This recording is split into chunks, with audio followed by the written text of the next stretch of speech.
Lorsque j'accompagne des clients en coaching, ils me posent souvent la même question.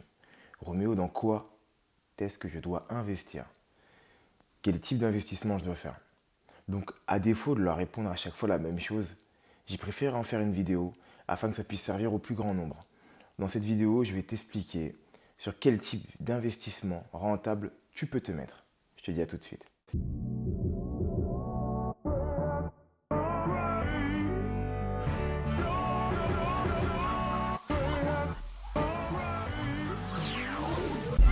Salut à toi ambitieux, salut à toi ambitieuse, bienvenue sur ma chaîne YBA Courtage, ou plutôt devrais-je dire, bienvenue sur ta chaîne.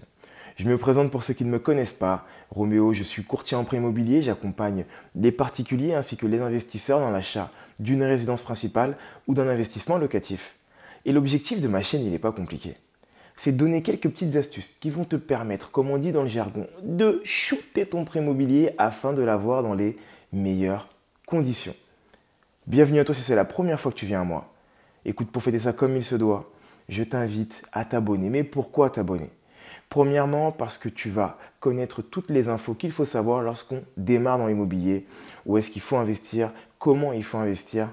Deuxièmement, parce que tu vas avoir l'avis d'un courtier donc qui travaille avec des banquiers et tu vas savoir également comment avoir un financement. Parce que c'est bien d'avoir le projet, mais si tu n'es pas finançable, c'est compliqué. Troisièmement, parce que tu vas pouvoir suivre des success stories, donc des personnes que j'ai pu accompagner et qui ont donc sauté le pas, un projet ambitieux. Ils vont donc t'expliquer ce qu'ils ont trouvé de compliqué, de pas compliqué, en quoi ça peut être pertinent de faire ce projet-là. Bref, tu vas en avoir plein la vue. Donc je t'invite à t'abonner. Et dernièrement, simplement parce que je t'offre un cadeau. Ouais, un cadeau, c'est pas compliqué. Les liens sont juste en bas. Tu as juste à cliquer dessus, y mettre ton adresse mail, récupérer la formation. C'est donc une formation d'une demi-heure totalement gratuitement. Donc je t'invite à t'abonner, je te laisse quelques instants et puis après on va démarrer.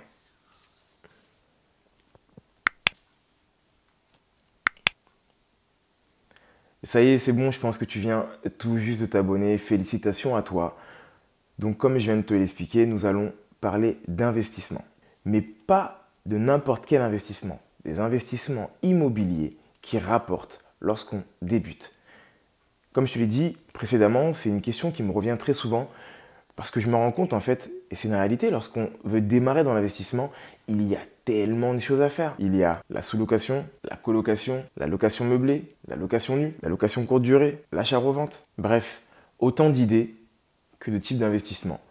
Mais quels sont les investissements qui rapportent lorsqu'on débute?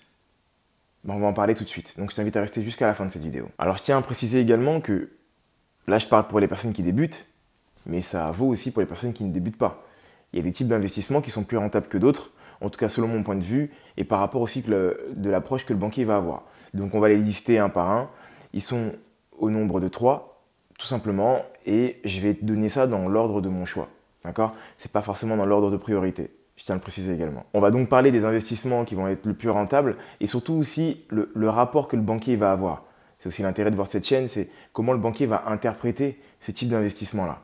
Nous allons donc démarrer par la colocation. La colocation, c'est un type de location qui nous vient tout droit des pays anglo-saxons et qui permet à plusieurs individus de louer une seule et même surface, que ce soit une maison ou un appartement qui va donc être loué à 4, à 5 en fonction des nombres de chambres.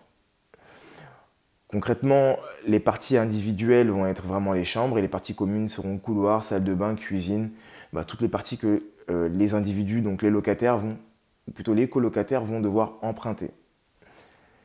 Ce qui est rentable dans une colocation, comme tu l'auras compris, c'est que tu ne loues pas la surface, le plateau à une seule famille ou à une seule personne, mais tu vas le louer à plusieurs personnes. Ça va donc augmenter ta rentabilité.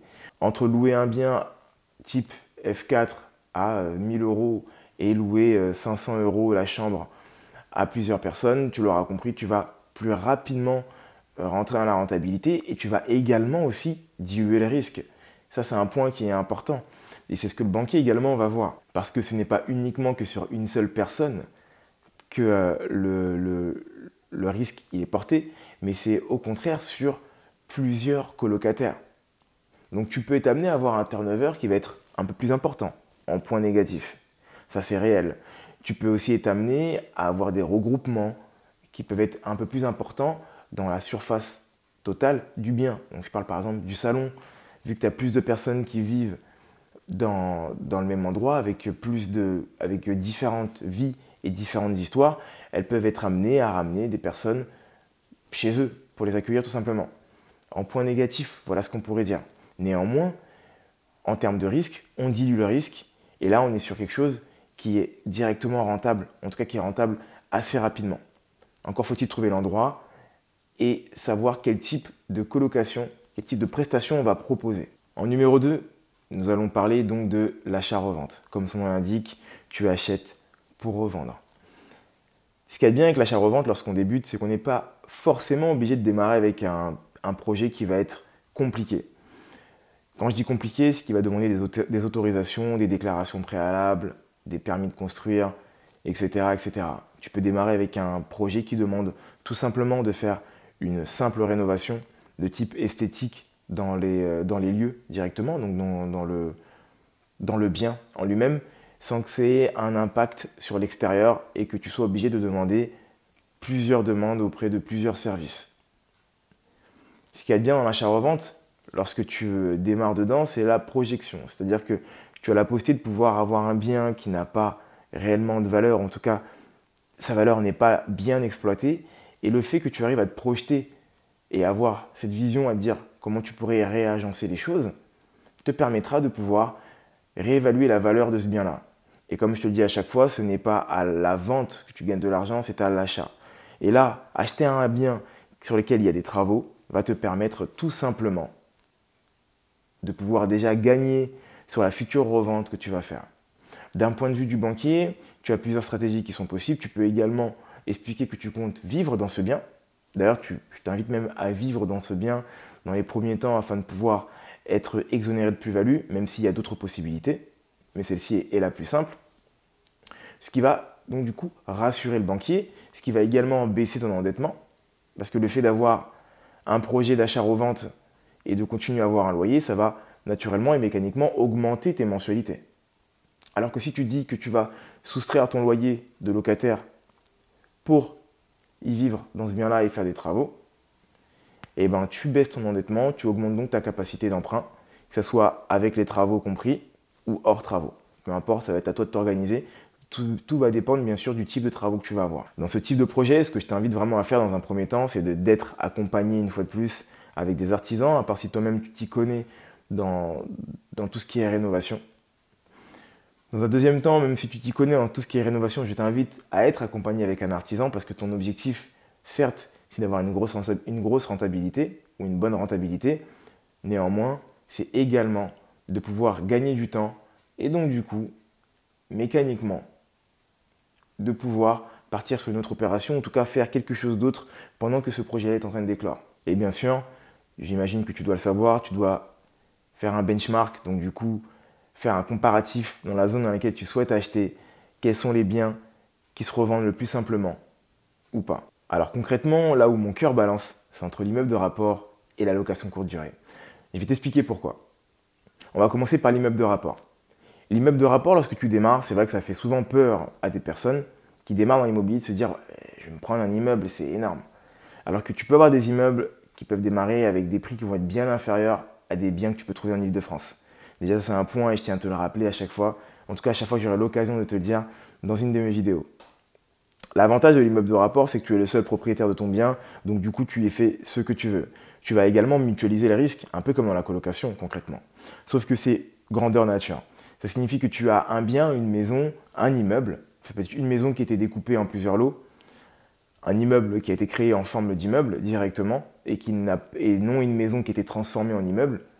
Et donc cette mutualisation de risque-là va te permettre de pouvoir rassurer le banquier et aussi de rentrer dans du cash flow en règle générale. Parce que acheter en gros coûte bien souvent moins cher que acheter à l'unité, comme dans plein d'autres activités. L'inconvénient de l'immeuble de rapport, selon moi, en tout cas le gros inconvénient, il y en a plein d'autres, c'est que tu es seul à porter le risque. Ok, tu mutualises, mais lorsqu'il y a une toiture à refaire, lorsqu'il y a une façade à refaire, tu ne peux pas partager ça avec le nombre de locataires et non plus le nombre de copropriétaires, vu que tu es le seul propriétaire de ce bien-là.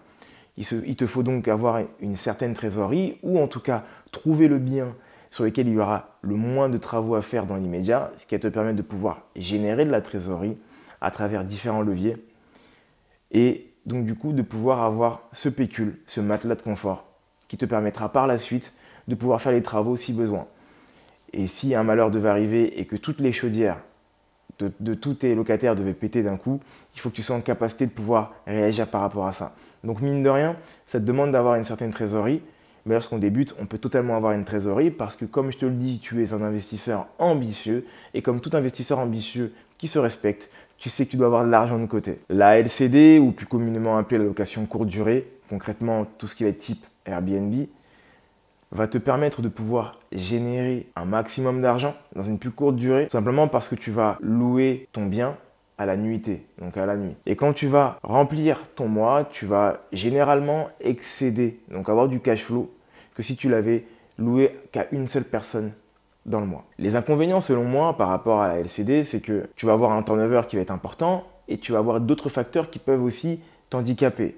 Là, on peut le voir avec toutes ces histoires de confinement, de déconfinement, de frontières fermées ou autres, ça nuit au business, premièrement. Et deuxièmement, j'ai envie de te rajouter également que le fait de faire de la location de courte durée, tu dois avoir des autorisations en fonction des villes dans lesquelles tu vas te mettre.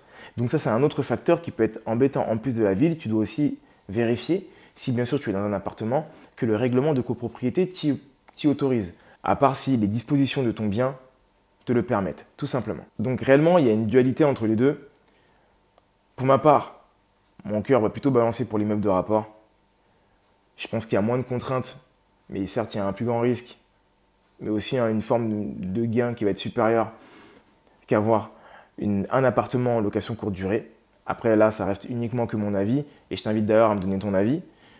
Et si aussi tu vois d'autres types d'investissements, tout simplement. Donc en résumé, et pour que tu puisses bien comprendre, les investissements rentables lorsque tu débutes, selon moi, il y en a 3 bis, d'accord? C'est à toi de choisir après par la suite.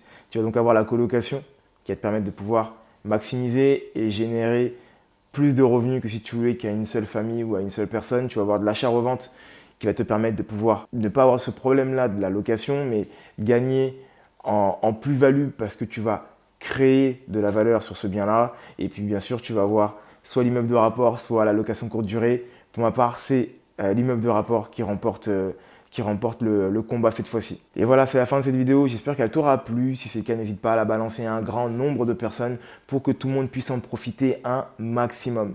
Mets-y des commentaires juste en bas. Explique-moi si toi tu vois un autre type d'investissement qui est hyper rentable et on pourra en parler avec grand plaisir. Un dernier point, je vous remercie énormément de vous abonner de plus en plus. C'est cool, ça fait plaisir.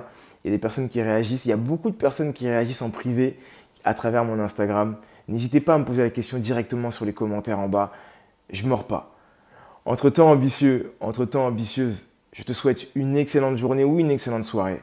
En réalité, peu importe à quel moment tu regardes cette vidéo, tout ce que je peux te dire, c'est de continuer à croire en toi et être formé. Bye.